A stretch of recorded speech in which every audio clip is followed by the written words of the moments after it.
అందరికీ నమస్కారం. ఈరోజు జగన్ రెడ్డి ప్రభుత్వం అధికార మదంతో కక్ష సాధింపు ధోరణితో వ్యవస్థలన్నింటినీ కూడా తన గుప్పెట్లో పెట్టుకుని ఏదో ఒక విధంగా ప్రతిపక్ష పార్టీలను అణగదొక్కాలన్నటువంటి ఒక కుట్రలో భాగంగా మరి ప్రతినిత్యం ప్రజల మధ్య ఉంటూ ప్రజా సమస్యల పట్ల ప్రజల పక్షాన పోరాడుతున్నటువంటి రాష్ట్ర ప్రతిపక్ష నాయకులు మాజీ ముఖ్యమంత్రి వర్యులు నారా చంద్రబాబు నాయుడు గారి పైన తిరిగి ఒక తప్పుడు ఎఫ్ఐఆర్ ఒకటి నమోదు చేసి ఈ రోజున నోటీస్ ఇచ్చినటువంటి పరిస్థితిని మనం చూస్తూ ఉన్నాం. రాష్ట్ర ప్రజలందరికీ కూడా చాలా స్పష్టంగా తెలుసు జగన్ రెడ్డి యొక్క ధోరణి. ముఖ్యమంత్రి అయిన దగ్గర నుంచి కూడా ఎన్ని విధాలుగా చంద్రబాబు నాయుడు గారి పైన బురద జల్లే ప్రయత్నం చేశాడో, ఎన్నిసార్లు విఫలమయ్యాడో. ఈయన విఫలం అవటమే కాకుండా గతంలో కూడా జగన్ రెడ్డి గారి తండ్రి రాజశేఖర్ రెడ్డి గారు ముఖ్యమంత్రిగా ఉన్నటువంటి సమయంలో కూడా ఇదే విధంగా దాదాపు 20కి పైగా తప్పుడు కేసులు నమోదు చేసి ఆ తరువాత దిక్కుతో వచ్చినటువంటి పరిస్థితిలో కోర్టులో తల దించుకొని ఆ కేసులన్నింటినీ కూడా వాపసు తీసుకున్నటువంటి పరిస్థితి కూడా చూసాం. కాబట్టి వైఎస్ కుటుంబానికి ఇది కొత్త ఏం కాదు. చంద్రబాబు నాయుడు గారి పైన తప్పుడు కేసులు నమోదు చేయటం, ఆయన పైన ఏదో రకంగా బురద జల్లాలని ఒక ప్రయత్నం చేయటం అనేది వీళ్ళకి కొత్త విషయం ఏమీ కాదు.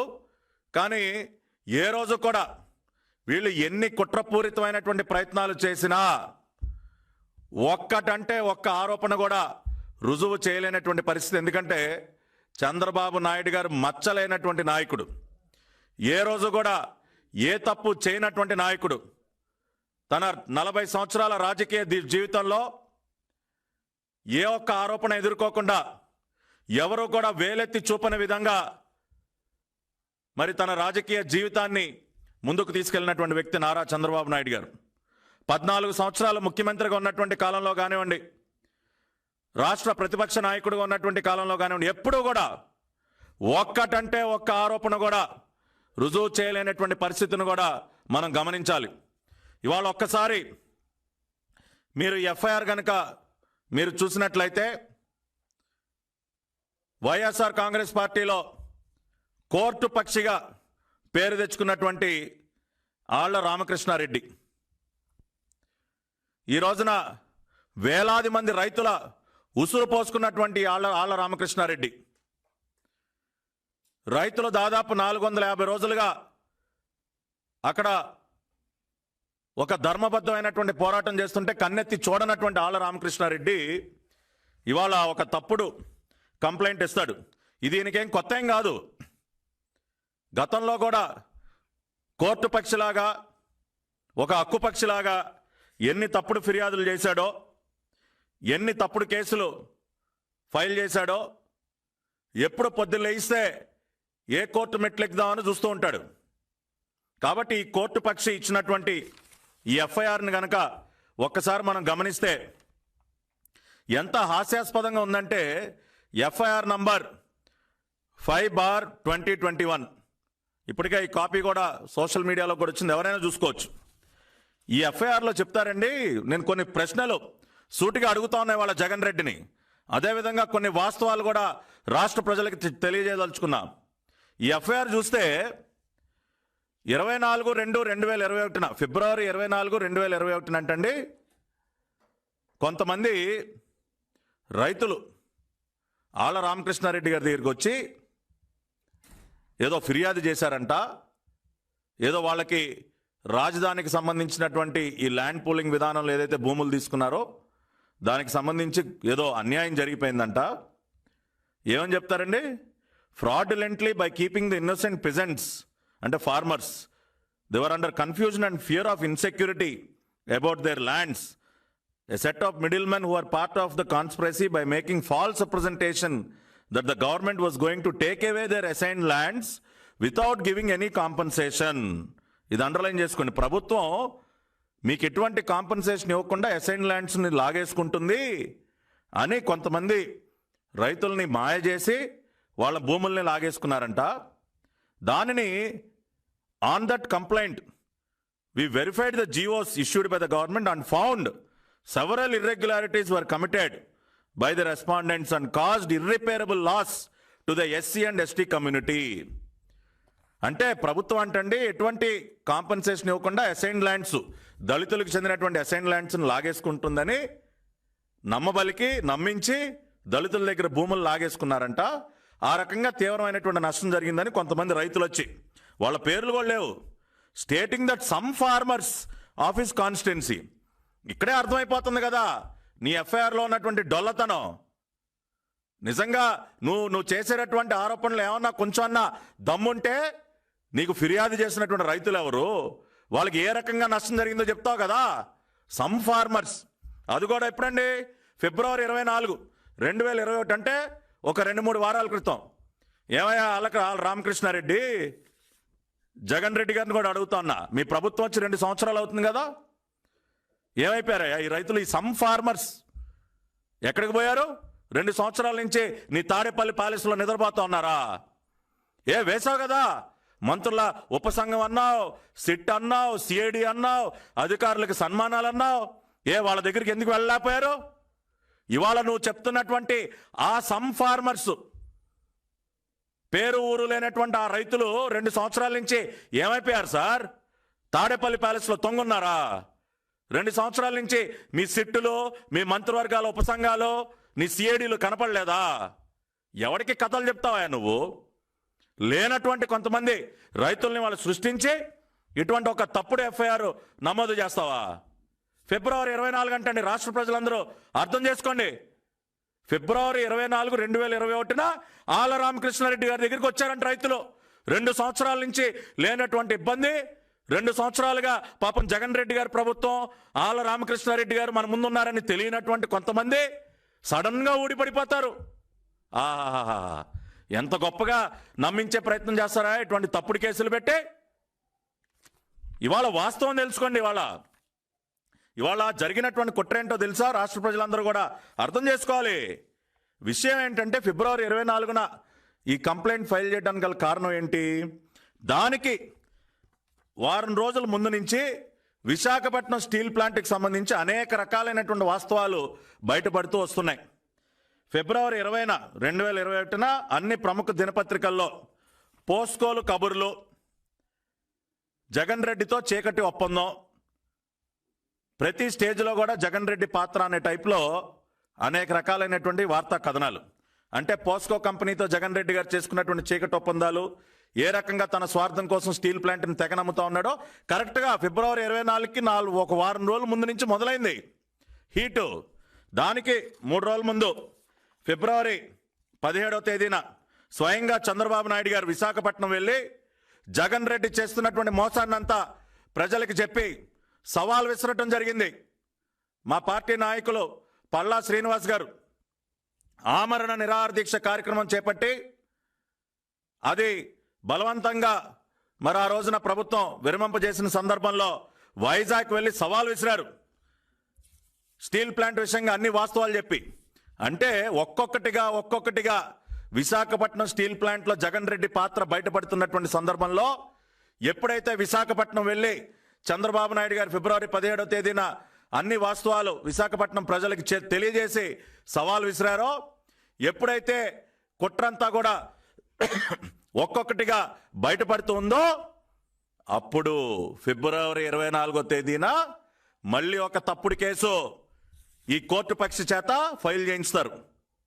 అంటే స్టీల్ ప్లాంట్లో ఉన్నటువంటి మీ కుట్ర నుంచి దృష్టి మరల్చడం కోసం, దాని నుంచి ఏదో రకంగా ప్రజల్ని డైవర్ట్ చేయడం కోసం అప్పుడు మళ్ళీ ఒక తప్పుడు ఎఫ్ఐఆర్ పుట్టుకొస్తుంది. 2 సంవత్సరాలుగా లేనటువంటి ఒక తప్పుడు ఎఫ్ఐఆర్ అప్పుడు బయటకు వస్తుంది. రెండోది, ఇవాళ రాష్ట్ర ప్రజలందరూ కూడా తెలుసుకోవాల్సింది ఏంటంటే, ఇవాళ ఏదైతే ఈ దిక్కుమాలిన రామకృష్ణారెడ్డి ఈ కోర్టు పక్ష ఏదైతే చెప్తా ఉన్నాడో, దళిత రైతులను ఏదైతే తీవ్రంగా అన్యాయం కాబడ్డారని చెప్తా ఉన్నాడో, దానికి సంబంధించి కూడా నేను కొన్ని జీవోలు మీ ముందు పెడతా ఉన్నా. ఇది జీవో నంబర్ 1, డేటెడ్ 1/1/2015. జనవరి 1, 2015 విడుదల చేసినటువంటి జీవో నెంబర్ 1 ల్యాండ్ పూలింగ్ కి సంబంధించి విడుదల చేసినటువంటి మొట్టమొదటి జీవో ఇది. ఆ జీవోలోనే సిఆర్డిఏ ఏర్పాటైన తర్వాత ల్యాండ్ పూలింగ్ సంబంధించి విడుదల చేసిన మొట్టమొదటి జీవోలోనే మీరు ఎవరైనా పరిశీలించుకోవచ్చు. పేజ్ నెంబర్ 4లో ఇవాళ ల్యాండ్ పూలింగ్ లో ఇచ్చేటటువంటి కాంపెన్సేషన్ సంబంధించి పట్టా ల్యాండ్ తో పాటు అసైన్డ్ ల్యాండ్ కూడా మేము కాంపెన్సేషన్ ఇస్తున్నాం. ల్యాండ్ పూలింగ్ లో తీసుకుంటున్నాం. అసైన్డ్ ల్యాండ్ డ్రై ల్యాండ్స్ కి రెసిడెన్షియల్ ప్లాట్ 800 గజాలు, కమర్షియల్ ప్లాట్ 100 గజాలు, జరీబు భూమికి అసైన్డ్ 800 గజాలు రెసిడెన్షియల్ ల్యాండ్, 200 గజాలు కమర్షియల్ ల్యాండ్ ఇస్తామని చెప్పి ఆ రోజున చంద్రబాబు నాయుడు గారి ప్రభుత్వం, తెలుగుదేశం పార్టీ ప్రభుత్వం విడుదల చేసినటువంటి మొట్టమొదటి జీవో నెంబర్ 1 డేటెడ్ 1/1/2015. ఎవరైనా చెక్ చేసుకోండి, వెళ్ళి సవాల్ చేస్తా ఉన్నా వాళ్ళు. నేను ఆ రోజున మేము విడుదల చేసినటువంటి మొట్టమొదటి జీవోలోనే అసైన్డ్ భూములకు కూడా మేము పట్టాలు అందజేస్తామని చెప్పితే ఇవాళ ఏ రకంగా ఎఫ్ఐఆర్ నమోదు చేస్తారండి? ఇవాళ పోలీస్ శాఖను అడుగుతా ఉన్నా, ఏం చెప్తారండి మీరు? మీరు అన్ని పరిశీలించారా? జీవోలన్నీ పరిశీలించి వాళ్ళ నోటీసులు ఇస్తారా? మీ కళ్ళకి జీవో నెంబర్ 1 కనపడలేదా? ఆ తర్వాత జీవో నెంబర్ 41 డేటెడ్ 17/2/2016 ఆ రోజున తిరిగి అసైన్డ్ భూములకి ఇచ్చేటటువంటి ప్లాట్ విస్తీర్ణాన్ని పెంచాం. Page number 2 in GO number 41 check చేసుకోండి. దానిలో అసైన్ ల్యాండ్స్, ఎక్స్ సర్వీస్ మెన్కి ఇచ్చినటువంటి అసైన్ ల్యాండ్స్ రెసిడెన్షియల్ 1000 గజాలు, కమర్షియల్ 200 గజాలు, జరీబు భూమిలో రెసిడెన్షియల్ 1000, కమర్షియల్ 450. అసైన్మెంట్స్ ఇంకా వేరే రకాలైనటువంటి అసైన్మెంట్స్ కి 1000, 200, 1000, 450 అంటే పట్టా భూములతో సరిసమానంగా కూడా కొన్ని రకాలైనటువంటి అసైన్ భూములకి ఇచ్చాం. అదేవిధంగా all assignments made after 18/6/1951 also shall be allotted 800 square yards of residential land and 100 square yards of commercial. జరీబ్ అయితే 800 రెసిడెన్షియల్, 200 కమర్షియల్ అని చాలా క్లియర్ గా మేము ఇచ్చినటువంటి మొట్టమొదటి జీవో నెంబర్ 1లో 1/1/2015 లో ప్రస్తావించాం. జీవో నెంబర్ 41 డేటెడ్ 17/2/2016 లో కూడా దళిత రైతులకు అన్యాయం జరగకుండా ఇవాళ అప్పటి వరకు కూడా దళిత రైతులందరూ కూడా అసైన్డ్ భూముల్ని అనుభవించేటటువంటి పరిస్థితి ఉండేది. కానీ చంద్రబాబు నాయుడు గారు ఒక అసైన్డ్ దారుడిని పట్టాదారుడిగా మార్చాడు. అది గుర్తుపెట్టుకోండి మీరు. అసైన్డ్ దారుడిని పట్టాదారుడిగా మార్చి ఇవాళ ఒక ప్లాట్కి యజమాని చేసినటువంటి వ్యక్తి నారా చంద్రబాబు నాయుడు గారు. కానీ మీరేం చేశారండి? గతంలో ఇడుపులపాయలో మీరు చేసినటువంటి ఘనకార్యం ఏంటి? 600 ఎకరాలు దళితుల భూమి కబ్జా చేయలేదా మీరు? మీరు ఈ రోజున మా గురించి మాట్లాడతారు. అంతేకాకుండా రెండోది, విశాఖపట్నంలో నేను ఇళ్ల పట్టాల విషయంగా కొన్ని వేల ఎకరాలు దళితులకు చెందినటువంటి ఎస్సీలు, ఎస్టీలకు చెందినటువంటి అసైన్డ్ భూముల్ని ఇళ్ల పట్టాల పేరుతో మీరు అన్యాయంగా లాక్కున్న మాట వాస్తవం కాదా అని అడుగుతున్నా. దానికి ఉదాహరణగా జీవో నంబర్ 72 డేటెడ్ 25/1/2020 విశాఖపట్నం పరిసర ప్రాంతాల్లో 2552 ఎకరాల అసైన్డ్ భూమిని తీసుకుంటున్నామని జీవో ఇచ్చారు. ఇవాళ ఎవడబ్బా సొమ్మని తీసుకుంటా ఉన్నారు సార్ మీరు? ఎస్సీలు అంటే అంత చులకనా మీకు? రాష్ట్ర వ్యాప్తంగా దాదాపు కొన్ని వేల ఎకరాలు, 8 నుంచి 10,000 ఎకరాల అసైన్డ్ భూములు లాక్కోలేదా మీరు? దళితులు రోడ్డు మీద పురుగుల మందు డబ్బాలు తీసుకుని కూర్చున్నారు. పోలీసులతో చితకబాదిచ్చారు మీరు దళితుల్ని. వాళ్ళ భూముల్ని లాక్కున్నారు. యాళ్ళ రామకృష్ణారెడ్డికి అవి కనపడలేదా? ఈ జగన్ రెడ్డికి దళితుల పట్ల ఉన్నటువంటి ప్రేమ అదేనా? ఇవాళ జీవో నంబర్ 72 నిజం కాదా? డేటెడ్ 25/1/2020 నువ్వు లాక్కోలేదా విశాఖపట్నం చుట్టుపక్కల ప్రాంతాల్లో 2500 ఎకరాల అసైన్డ్ భూమి? ఇవాళ నువ్వేంటాయా దళితుల గురించి మాట్లాడేది? దళితుల్ని చిత్రహింసలు గురి చేసి, వాళ్ళ పోలీసు లాఠీలతో తన్నించి, వాళ్ళ పంటలు కూల్చేసి, వాళ్ళ పంటలు దున్నేసి, వాళ్ళు కట్టుకున్నటువంటి ఇళ్లని ధ్వంసం చేసి వేల ఎకరాలు నీ సెంటు పట్టాల పేరుతో లాక్కుని ఇవాళ నువ్వు మాట్లాడతావు దళితుల గురించి. నువ్వు ఒక దళిత ద్రోహి జగన్ రెడ్డి. దళితులకి అన్ని రకాలుగా న్యాయం చేసినటువంటి వ్యక్తి చంద్రబాబు నాయుడు గారు. అమరావతి ల్యాండ్ పూలింగ్ విధానంలో విడుదల చేసినటువంటి మొట్టమొదటి జీవో నెంబర్ 1లోనే మేము అసైన్డ్ భూములు, దళితుల భూములకి ల్యాండ్ పూలింగ్ లో కాంపెన్సేషన్ ఇస్తామని చెప్పాం. ఇచ్చి చూపించాం దళితులకి పట్టాలు. ఎక్కడైనా అమరావతిలో 450 రోజులుగా ఉద్యమం జరుగుతోంది. ఒక్క దళిత రైతైనా ఈ రోజున చంద్రబాబు నాయుడు గారి పైన ఒక్క ఆరోపణ చేశారా? ఆ రోజున ల్యాండ్ పూలింగ్ జరుగుతున్నటువంటి సందర్భంలో ఒక్క దళిత రైతైనా పురుగుల మందు డబ్బా తీసుకుని రోడ్డు మీద కూర్చుని ధర్నా చేశారా? ఎందుకంటే ఆ రోజున దళితులు సంతోషించారు. మమ్మల్ని మా చంద్రబాబు నాయుడు గారు మాకు పట్టాలు ఇస్తా ఉన్నాడు, మాకు న్యాయం చేస్తా ఉన్నాడని దళితులు సంబరాలు చేసుకున్నారు. కానీ ఈ రోజున అదే దళితుల నోట్లో మట్టి కొట్టావు నువ్వు. ఈరోజు నువ్వు మాట్లాడతావు. రెండో పక్కన జస్టిస్ మానవేంద్రనాథ్ రాయ్ ఆయన ఒక జడ్జిమెంట్ ఇచ్చారు 19/1/2021 జనవరి 19, 2021 పిటిషన్ నంబర్ 4819 ఆఫ్ 2020 చాలా క్లియర్గా ఇన్సైడర్ ట్రేడింగ్ జరగలేదని హైకోర్టు తీర్పిచ్చిన మాట వాస్తవం కాదా? జస్టిస్ మానవేంద్రనాథ్ రాయ్ తీర్పు చదివెళ్ళి ఆళ్ల రామకృష్ణారెడ్డి అంటే జనవరి 19న ఎప్పుడైతే ఇన్సైడర్ ట్రేడింగ్ సంబంధించి తీర్పు వ్యతిరేకంగా వస్తుందో, ఎప్పుడైతే ఫిబ్రవరి మాసంలో చంద్రబాబు నాయుడు గారు విశాఖపట్నం కేంద్రంగా పాస్కోతో జగన్ రెడ్డి చేసుకున్నటువంటి చీకటి ఒప్పందాలు బయటపెట్టారో, ఎప్పుడైతే జగన్ రెడ్డి మళ్ళీ ఒకసారి ఒక దొంగగా ప్రజల ముందు నిల్చునేటటువంటి పరిస్థితి వస్తుందో, అప్పుడు మళ్ళీ కూడా ఒక కుట్రకి తెరలేపి ఫిబ్రవరి 24వ తేదీన ఒక తప్పుడు ఎఫ్ఐఆర్ నమోదు చేయడం జరిగింది. ఈ వాస్తవాలన్నింటినీ కూడా ప్రజలు అర్థం చేసుకోవాలి. ఇవాళ నేను ఒకటే ఛాలెంజ్ చేస్తా ఉన్నా జగన్ రెడ్డి ప్రభుత్వాన్ని. నువ్వు 6 లక్షల కోట్ల రూపాయల అవినీతి అన్నావు, నువ్వు సిట్లు అన్నావు, మంత్రుల ఉపసంఘాలు అన్నావు, సన్మానాలు అన్నావు. ఏమి పీకగలిగావా నువ్వు? చంద్రబాబు నాయుడు గారు వెంటుకు టచ్చేయలేవు నువ్వు. ఇటువంటి తప్పుడు కేసులు గతంలో నీ తండ్రి పెట్టి అలసిపోయి ఉపసంహరించుకున్నాడు. ఆయన ఏమి ప్రూవ్ చేయలేక. నీ తండ్రి వల్ల కాలేదు, నీ తాత రాజారెడ్డి వల్ల కూడా కాలేదు చంద్రబాబు నాయుడు గారిని ఎదుర్కోవటం. నువ్వెంతయ్యా? నీ తాత వల్ల నీ తండ్రి వల్ల అవ్వంది. నువ్వేంటి చంద్రబాబు నాయుడు గారి గురించి ఇవాళ తప్పుడు కేసులు పెట్టి నువ్వు చేసేది? మచ్చలేనటువంటి వ్యక్తి నువ్వు. ఎన్ని రకాలుగా ఎన్ని కుట్రలు చేసినా ఇవాళ ఇదిగో ఈ జీవోలు, ఈ వాస్తవాలన్నీ ప్రజల ముందు ఉంచుతున్నాం. రమ్మను నీ ఆళ్ల రామకృష్ణారెడ్డిని రమ్మను మీడియా ముందుకు వచ్చి సమాధానం చెప్పాను. జీవో నంబర్ 1 తప్పు అంటాడా? జీవో నంబర్ 41 తప్పు అంటాడా? ఈ జీవో నంబర్ 72 అక్రమంగా విశాఖపట్నంలో అసైన్డ్ భూములు లాక్కున్న విషయం తప్పంటాడా?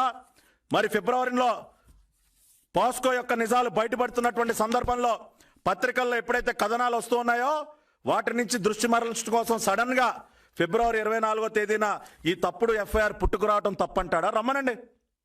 2 సంవత్సరాలుగా బయటికి రానటువంటి రైతులు, పేర్లు ఊర్లు లేనటువంటి రైతులు ఇవాళ సడన్ గా బయటకు వస్తారు. ఒక తప్పుడు కంప్లైంట్, లేనటువంటి కంప్లైంట్ని సృష్టిస్తారు. ఈ ఆళ్ల రామకృష్ణారెడ్డి కోర్టు పక్షి ఫిర్యాదు చేస్తాడు. ఇవాళ పోలీసులు కూడా సిఐడి అధికారులు చెప్తా ఉన్నాం, మీరు ఈ రకంగా జగన్ రెడ్డి గుప్పెట్లోకి వెళ్ళిపోయి ఇటువంటి తప్పుడు నోటీసులు ఇస్తే భవిష్యత్తులో మీరే ఇబ్బంది పడతారు. ఎందుకంటే అన్ని రకాలుగా వాస్తవాలు మా పక్షాన ఉన్నాయి. దళితులకి అన్ని రకాలుగా న్యాయం చేసింది చంద్రబాబు నాయుడు గారు.